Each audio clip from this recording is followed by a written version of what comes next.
நான் 2, 3 பார்த்தேன். உதயநிதி ஸ்டாலினுக்கு எழுதி கொடுத்துருக்காங்க. அதை படிக்கிறதுக்கே வேர்த்து விறுவிறுத்துறாரு.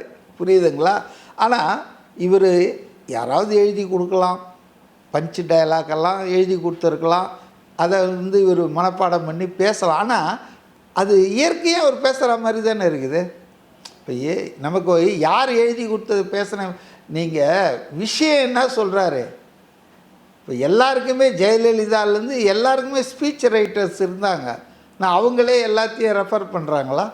கம்பராமாயணம், திருக்குறள் அப்படியே படித்து எல்லாம் அதாவது எல்லா அரசியல்வாதிகளுக்கும் அவங்க உரையை எழுதுவதுக்குன்னு சில ஆட்கள் இருப்பாங்க. இப்போ அவங்க எழுதி கொடுக்குறத இவங்க ரெஃபர் பண்ணிட்டு பேசுவாங்க. சில பேர் அதை மனப்பாடம் பண்ணிட்டு பேசுவாங்க. விஜய் ஸ்பீச் ரைட்டர்ஸ் கொடுக்குறத அவர் கேட்டு எழுதி வாங்கி பேசுறதுல என்ன தப்பு? மற்றவங்கெல்லாம் பேசினா அது கரெக்டு, விஜய் பேசினா மட்டும் தப்பா என்ன? அதெல்லாம் ஒன்றும் இல்லை.